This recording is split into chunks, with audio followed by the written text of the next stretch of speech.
주님을 찬양해. 넘어지고 쓰러져도 주님만 찬양해. 오늘 제가 전한 말씀과 참 같은 서론의 찬양 감사드립니다. 지금 저희는 사순절의 중간 지점에 와 있습니다. 렌트, 사순절, 부활절 전 40일 동안의 그 기간을 사순절이라 하고, 그 기간에는 우리 모든 성도들이 십자가의 예수님을 바라보며 더욱 경건하게 절제하고 금식하고 또 많은 기도 시간을 통해서 부활하신 주님을 맞이하는 그 기간을 사순절이라고 합니다.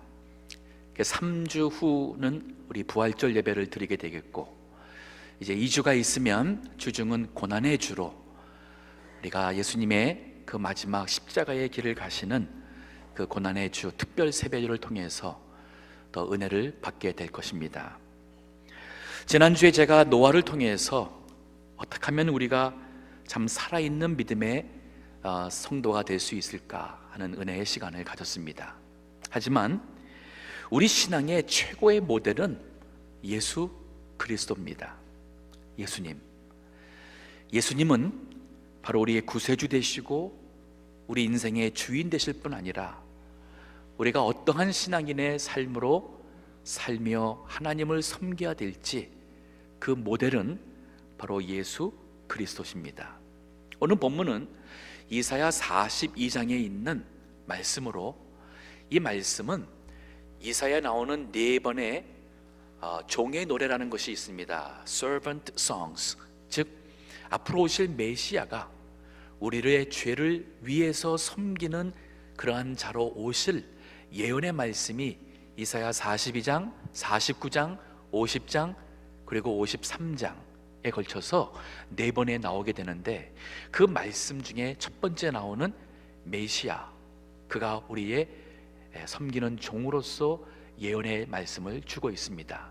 이 말씀은 이사야 선지자가 예수님 오시기 약 700에서 750년 전에 사역을 하셨는데, 그때에 하나님께서 그의 입술을 통해서 우리에게 주실 바로 메시아는 우리의 죄를 위하여 섬기는 그러한 자의 모델로서 예언을 하셨고, 실제 예수님이 복음서에 보면은 이 말씀대로 사셨고, 그리고 우리에게 본이 되셨습니다. 자, 오늘 이 말씀을 통해서 하나님의 참된 종 되신 예수님을 우선 생각하고, 그리고 그 예수님을 생각하며 우리도 예수님과 같이 살아가는 예수님의 제자가 되는 말씀으로 은혜 받도록 하겠습니다. 오늘 이 본문의 1절의 말씀은 하나님께서 친히 그 종에 대해서 소개를 하십니다. 내가, 얘는 성부 하나님이세요. 내가 붙드는 나의 종, 내 마음에 기뻐하는 나의 택한 사람을 보라. 참 멋있는 말입니다. 저는 여기 1절 요 말씀만 보더라도 참 여기서 자꾸만 중단하게 돼요. 물론 여기 예수 그리스도를 향한 말씀이지만 우리가 예수님을 닮아갈 때에 하나님께서 우리를 향해서도 이러한 인정을 해주신다면 얼마나 귀한 말씀일까. 내가 붙드는 나의 종, 내 마음에 기뻐하는 나의 택한 사람을 보라. 내가 나의 신을 그에게 주었은즉 그가 이방의 공의를 베풀리라. 이방의 죄인들에게 모든 세상에 소망이 되고 구원의 말씀을 줄 수 있을 바로 하나님의 택한 사람, 그를 종이라고 표현했습니다. 그래서 이것을 종의 노래라고 하는 겁니다.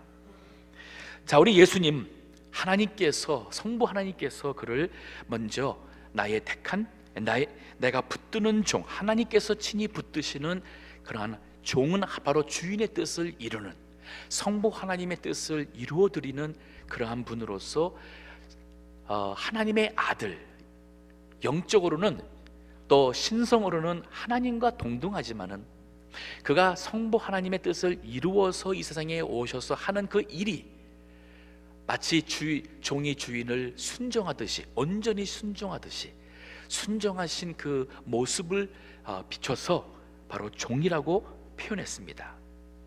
그런가 하면 예수님은 성부 하나님의 마음에 기뻐하는 나의 택한 사람이라 그랬습니다. 하나님께서 기뻐하시는 하나님의 택한 사람. 실제 예수님께서 이제 이사야가 죽고 한 700여 년 후에 오셔서 30세까지는 요셉과 마리아 밑에서 자신의 그리스도됨을 드러내지 않으시다가 30세가 되시고 요한에게 세례를 받으시며 공생의 The Public Ministry를 시작하게 됩니다. 그리고 3년 반 지나서 십자가에 죽으시고 부활하십니다. 바로 그 세례받고 내려 나오실 때에 하늘에서 성부 하나님이 이 예수 그리스도가 누구인지를 증거하십니다. 거기에 바로 나의 기뻐하는 자라는 표현이 나옵니다. 마가복음 1장 10절과 11절 말씀. 곧 물에서 올라오실새 하늘이 갈라짐과 성령이 비둘기같이 같이 자기에게 내려오심을 보시더니 하늘로서 소리가 나기를 너는 내 사랑하는 아들이라 내가 너를 기뻐하노라 하시니라. 너는 내가 사랑하는 아들이라 내가 너를 기뻐하노라. 하나님이 기뻐하시는, 하나님의 모든 만족되시는 예수 그리스도됨을 하나님께서 친히 증거하셨습니다. 그리고 이 예수님께서 3년 반 이 사역을 하시고 마지막 이제 십자가에 못 박히시기 이 며칠 전에 제자들에게 자신이 이 세상에 오신 것은 섬김을 받으려 온 것이 아닌 섬기려 왔다고 고백하십니다. 마가복음 10장 44절 45절 말씀. 너희 중에 누구든지 으뜸이 되고자 하는 자는 모든 사람의 종이 되어야 하리라. 인자에 온 것은 섬김을 받으려 함이 아니라 도리어 섬기려 하고 자기 목숨을 많은 사람의 대속물로 주려 함이니라. 으뜸이 되고자 하는 자는 모든 사람을 섬기는 자가 되라. 나도, 하나님의 아들 된 나도, 인자도 섬김을 받으려 온 것이 아니라 섬기러 왔다. 무슨 섬김인가요? 우리의 죄를 대신 지시고 우리 죄 때문에 우리가 당해야 될 고통과 죽음을 대신 당하기 위해서, 그래서 우리를 구원하시기에 섬기시는 그 모습을 여기서 말하고 있습니다. 우리 기도가 또 저를 위해서나 교역자를 위해서나 직분자를 위해서 기도할 때에 건강하기를 기도하는 것 감사하고, 또 은혜로운 말씀 설교하도록 기도하는 것도 감사합니다. 근데 이 말씀이 더 좋은 것 같아요. 즉 하나님께서 붙드시는 하나님의 종이 되게 하소서. 하나님의 마음에 기뻐하는 하나님의 택한 사람이 되게 하소서. 하나님의 신이 임하여서 그 하나님의 신의 감동을 따라 이방에게도 이 구원의 복음을 전하여 하나님의 공의가 이루어지게 하소서. 이것이 우리 서로 위해서 기도하는 제목, 혹은 자신을 위해서 기도할 때에 예수님처럼 우리도 하나님의 붙드시는 종, 하나님의 마음에 기뻐하는 택한 사람 되기를 소원해야 되겠습니다. 자, 그런가 하면 2절에 이 예수님에 대해서 그 성품을 설명하는데, 그는 외치지 아니하며 목소리를 높이지 아니하며 그 소리로 거리에 들리게 아니하며 라는 표현이 있습니다. 이것은 예수님이 자기 자신을 나타내기 위해서 당시의 왕이나 당시에 뭔가 출세를 하고자 하는 사람이나 유명한 사람이 되고자 하는 사람, 마치 오늘날 정치인들처럼 자기 자신을 나타내고 알려지고 사람들에게 인기를 얻고자 하는 사람들처럼 목소리를 높이지 않는다 그랬습니다. 사람들이 많이 있는 거리에 그 소리가 들리지 않는다 그랬습니다. 즉 우리 예수님께서 이 세상에 오신 것은 자신을 드러내기 위해서 오신 것이 아니었습니다. 온전히 하나님의 뜻에 순종하며, 그래서 온유하고 겸손한 모습으로 자기 자신을 하나님께, 우리를 위하여서 자신을 내려놓고 하나님께 드리는 삶을 사셨다는 얘기예요. 말로써 한 것이 아닌 자신의 삶을 통하여서 그의 하나님의 독생자 아들 되심을, 그 성품 되심을 보여준다는 말씀입니다. 실제 예수님께서 마태복음 11장 29절에도 수고하고 무거운 짐진 자들아 다 내게로 오라 하시면서, 즉 예수님께서 이 세상에 오셔서 수고하고 무거운 짐진 자들에게 주실 수 있는 이 안식과 쉼에 대한 초대로서 말할 때에 29절에 그가 말하죠. 내 마음은 온유하고 겸손하니 내 멍에를 메고 나에게 배우라.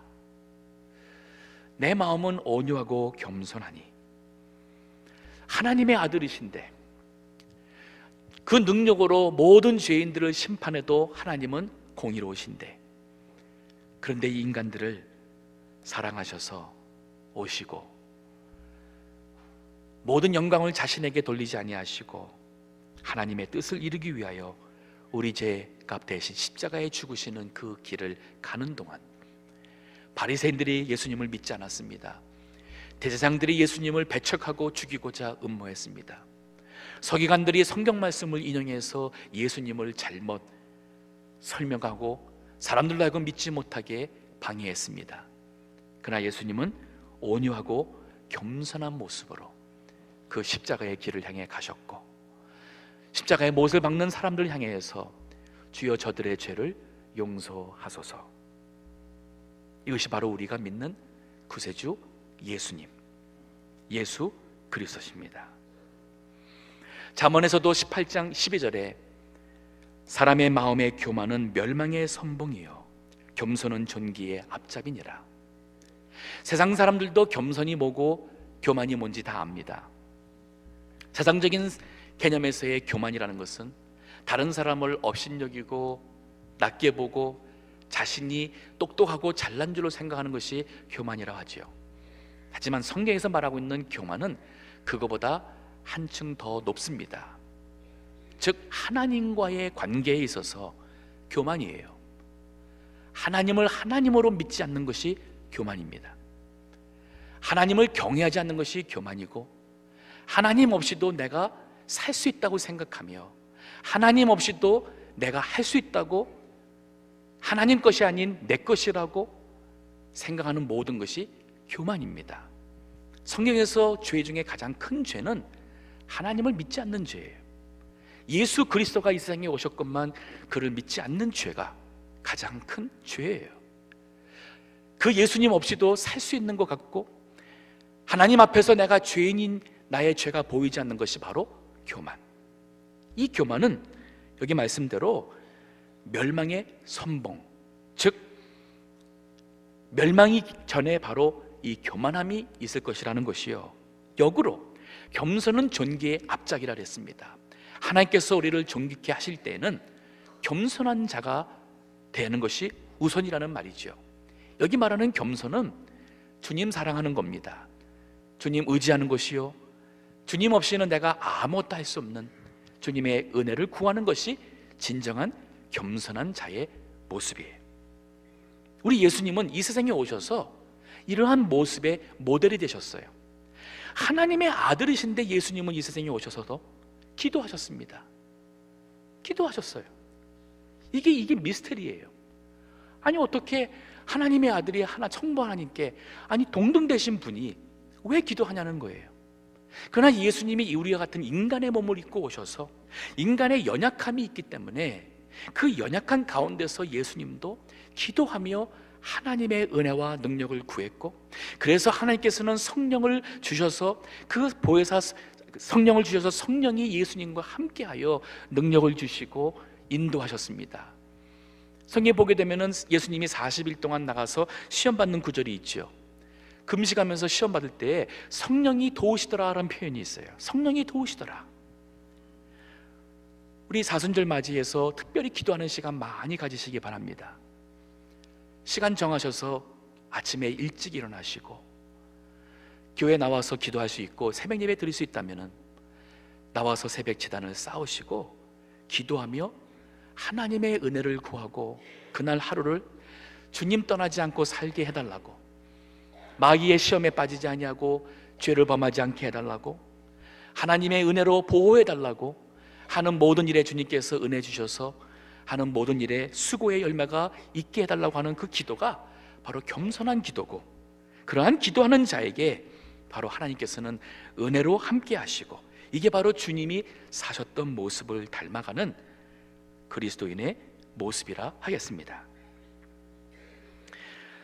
자, 여기 이사야서 입을 통해서 하나님께서 보내실, 또 이님이 보내주신 그 메시아, 그 정체를 설명했고, 그리고 그가 어떠한 성품자임을 설명했는가 하면 그가 다른 사람을 향해서 어떠한 모습으로 대할 것을 여기 3절에 설명하고 있습니다. 상한 갈대를 꺾지 아니하며 꺼져가는 등불을 끄지 아니하고 진리로 공의를 베풀 것이며. 갈대는 속이 비어 있습니다. 한번 꺾이면은 다시 세워놔도 다시 꺾어져요. 희망이 없다고 볼 수 있어요. 바람이 좀 더 불면은 그 바람에 의해서 떨어져 나가는 것이 바로 상한 갈대. 꺼져가는 등불은 기름이 다해져서 이제는 불이 점점 희미해져 간다 할까요? 아니면 심지가 다 없어져서 이제는 불이 꺼져가는 바로 그러한 등불, 램프를 말하고 있어요. 이것은 바로 우리 인간입니다. 죄로 인하여서 희망이 없는 인간, 연약한 인간, 죽음 앞에 어느 한순간 자그마한 인생의 일 앞에서도 죽을 수밖에 없는 그러한 연약한 인간의 모습을 여기 설명하는 겁니다. 근데 우리 예수님은 이러한 인간을, 죄와 연약함으로 희망이 없는 인간을 상한 갈대와 같고 꺼져가는 등불과 같은 그러한 인간을 꺾지 아니하시고 끄지 아니하시며 오히려 진리로서, 본인이 예수님께서가 바로 진리요 복음의 말씀이 진리였습니다. 그 진리로 공의, 하나님의 공의를 만족시키며 우리를 구원하겠다는 말씀이에요. 요한복음 8장에 보게 되면은 가늠한 현장에 붙잡힌 여인을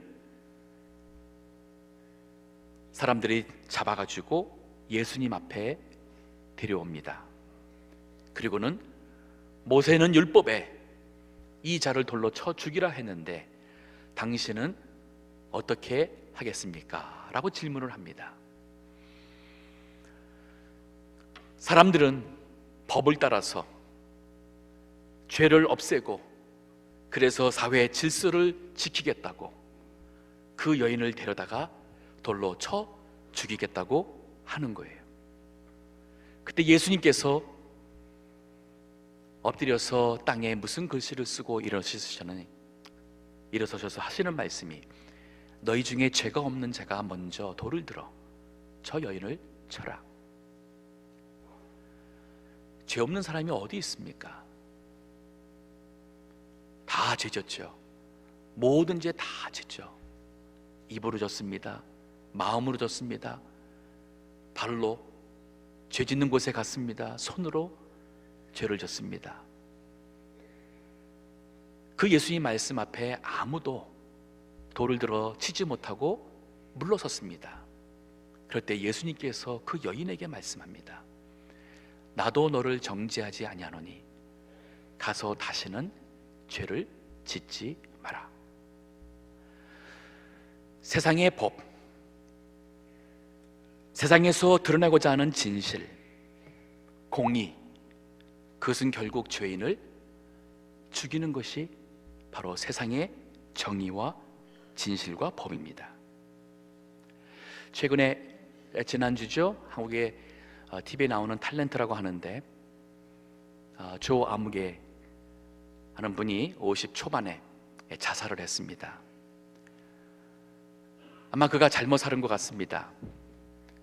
여자들에게 해서는 안 될 그러한 지저분한 일을 하다가 그들이 미투 하면서 그들의 억울함과 또 부당한 그러한 수치스러운 일에 대해서 들고 나오니까 자신의 잘못 살아온 그 죄책감이 사람들이 손가락질하며 사람들이 정죄하는 그러한 것이 너무 견디기 어려워서 자살했습니다. 이게 바로 세상의 법과 세상이 말하고 있는 진실과 공의예요. 사람을 죽이게 되지요. 왜냐하면 그 법 앞에 의인은 아무도 없기 때문에 그렇습니다. 그럼 예수님이 왜 오셨습니까? 예수님이 우리에게 주시는 그 진실과 예수님의 법과 예수님이 우리에게 이루고자 하시는 공의는 바로 그러한 죄인을 용서하여 살리는 바로 그것입니다. 이게 교회예요. 우리가 믿는 예수님은 여기 계신 우리 교우들이 어떠한 죄를 범했고 얼만큼 잘못 살아왔던 우리 예수님은 바로 그 죄 때문에 십자가에 죽으셨고, 예수님을 믿으며 예수님에게 소망을 두는 자에게 그 모든 죄를 사하여 하나님께 갈 수 있는 그 구원의 은혜를 베푸시기 위해서 오셨습니다. 그 방법은 뭐냐면 본인이 우리의 죄의 값의 모든 수치와 부끄러움과 그 정죄의 처벌을 십자가에서 받으신 겁니다. 아마 그 자살하신 분이 예수님을 아셨다면 그가 잘못 살아왔던 그 수치, 지울 수 없는 그런 부끄러운 죄나 모든 것에 대해서 예수님께서 그 사람 대신 십자가에 죽으셨기 때문에 예수님 앞에 나가서 회개하고 예수님의 그 죄 용서를 구하며 주님이 그들을 용서하시는 그 죄 씻음의 그 은혜를 알았다면 나 같은 죄인을 살리신 주님의 은혜에 놀라와 이랬던 내 자신이 이제 주 앞에 광명을 얻었다는 아마 그 찬송을 눈물로 부를 수 있지 않았을까. 이것이 그리스도교입니다. 정죄하는 것 주님께 맡기고 우리는 주님처럼 용서하고 사랑하고 그리고 그 사람이 주님 앞에 새 사람 되기를 위해서 기도하는 것, 이것이 바로 그리스도교의 정신이고 예수님을 따라가는 성도의 모습이에요.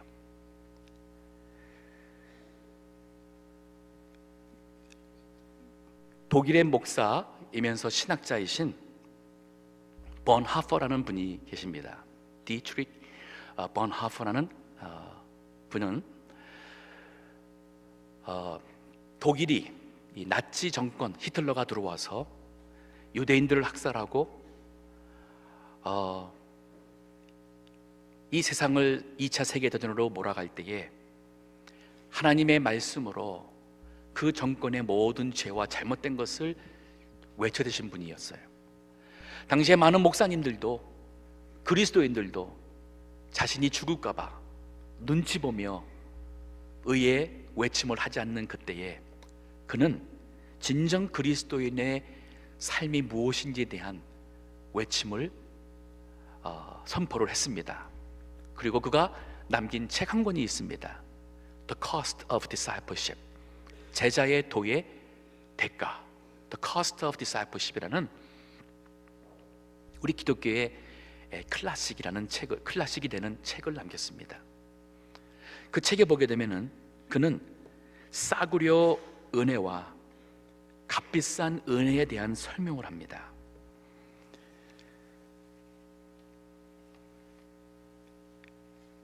그가 이런 말을 합니다. Cheap grace is the preaching of forgiveness without requiring repentance. 싸구려 은혜는 회개가 없는 죄 용서를 설교하는 것이요, Baptism without church discipline. 교회 치리가 없는 세례요, Communion without confession. 신앙 고백이 없는 성찬식이다. Cheap grace is to hear the gospel proclaimed as follows. Of course you have sinned, but now everything is forgiven. So you can stay as you are and enjoy the consolations of forgiveness. 싸구려 은혜는 복음을 다음과 같이 전할 것입니다.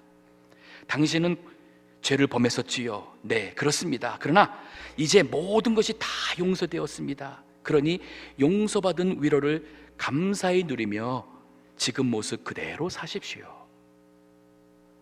The main defect of such a proclamation is that it contains no demand for discipleship.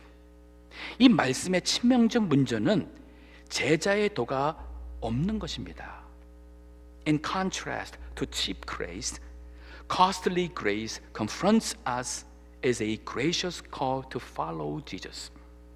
싸구려 은혜가 아닌 값비싼 은혜는 예수님을 따라오라는 부르심으로 우리의 길을 막아설 것입니다.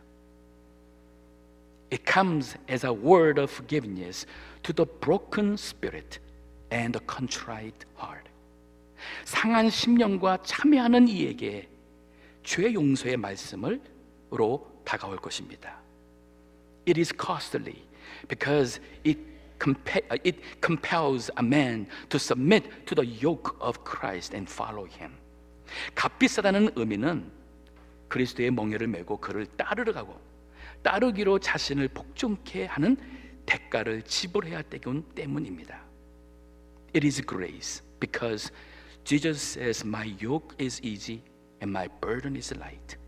이것이 은혜라는 의미는 예수께서 말씀하시기를 내 멍에는 쉽고 내 짐은 가벼움이라 하셨기 때문입니다. 이 번하퍼 목사님은 예수님을 따라 살며 선포하기 위해서 살다가 1945년 2차 대전이 끝나기 전 그는 순교를 하게 됩니다. 당시의 나이가 39살. 우리가 예수님 믿는다는 그 말, 은혜로 구원을 받다는 그 말은 싸구려가 아니에요. 그야말로 아무렇게 믿고 나서 아무렇게 살고 내 마음대로 간다 해서 그래도 하나님은 우리를 참 언제든지 용서하실 것이고, 이것은 진정한 은혜의 의미를 고개하는 잘못된 것이라는 말입니다.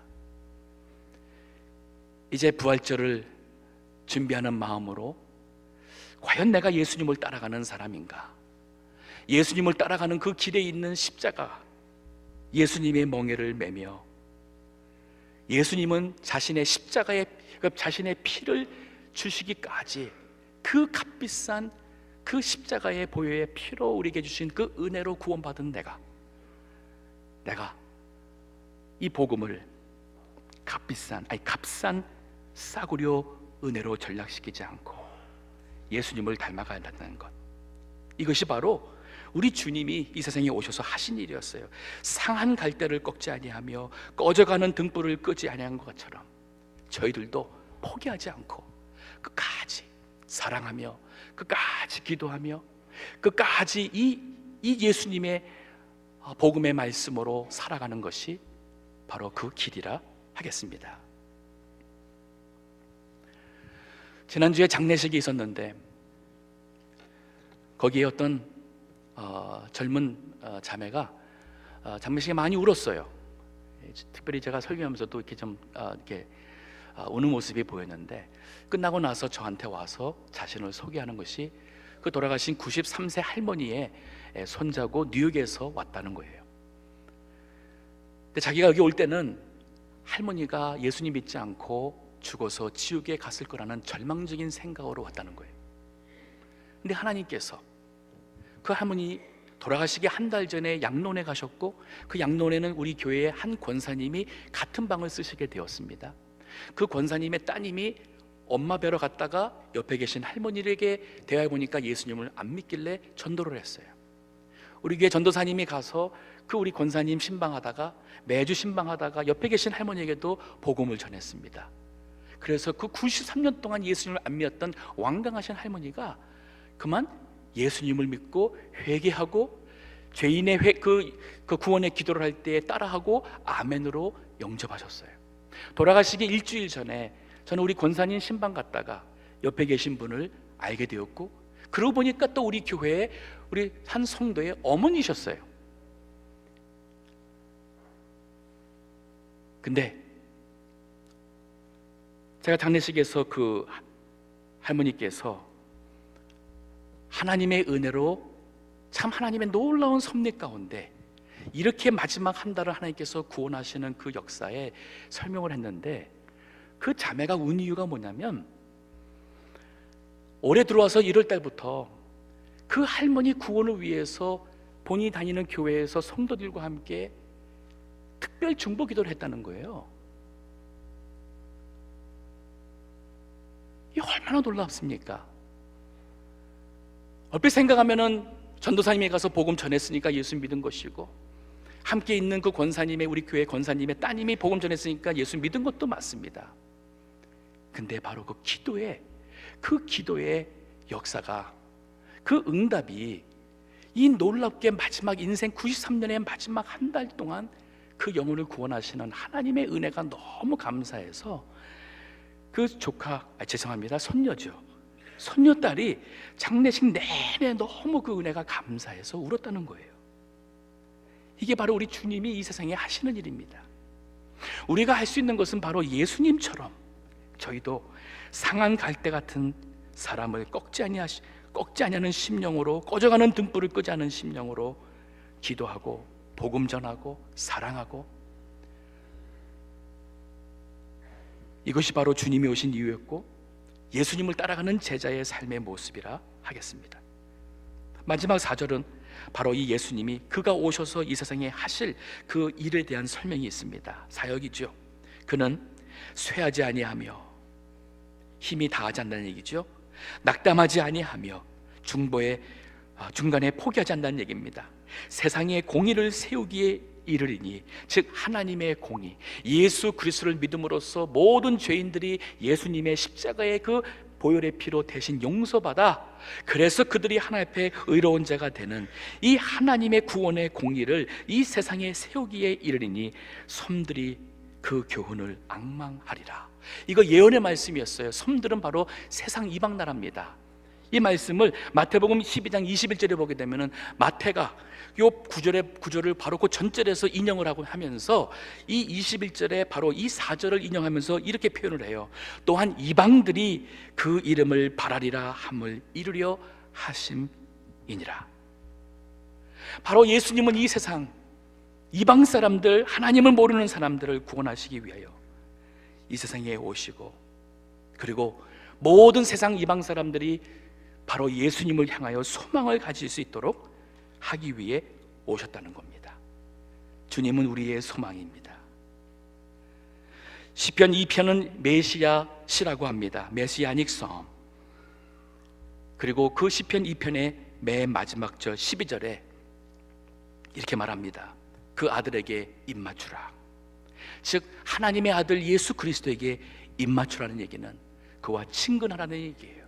주님을 피해가지 말고 이젠 주님께 가까이 나와서 주님과 화목하며 사랑하며 교제하며 주님에게, 그 아들에게 입맞추라. 그렇지 아니하면 진노하심으로 너희가 길에서 망하리니. 이거 얼마나 무섭습니까? 우리 인생길에서 예수님을 떠나서 거스러 살게 되면 우리는 그 죄로 인하여서 우리 인생의 길에 망하게 된다 했습니다. 그 진노가 급하심이라. 여호와를 의지하는 자는 다 복이 있도다. 오늘 말씀을 통해서 첫째는 예수님을 생각하기 원합니다. 우리 모든 성도님들 아침에 눈 떠서도 먼저 예수님 생각하시고, 하루 종일 예수님 생각하시고, 그리고 잠자리에 들면서 또 예수님을 생각하시며, 그 예수님은 바로 하나님의 아들임에도 불구하고 하나님께서는, 성부 하나님께서는 그를 나의 붙드는 나의 종, 내 마음에 기뻐하는 나의 택한 사람, 내 신을 그에게 주리라. 주님, 나도 주님의 종이 되기 원하고 주님의 기뻐하는 택한 사람 되기 원하고 주의 신이 임하는 그러한 주의 종 되기 원합니다 라는 기도. 예수님처럼 나 자신을 나타내기 위해서 목소리를 내펴대며 외치고 하는 것이 아닌 온유함과 겸손함으로, 오히려 이 세상의 모든 사람을 대할 때 긍휼함과 공의하심으로 나를 통하여 영혼 살리는 일이 이루어지기를 원하는 것, 이게 바로 예수님을 따라가는 예수님의 제자의 삶, 값비싼 은혜로 구원받은 그 은혜로 사는 사람의 삶이 될 것입니다. 기도하겠습니다.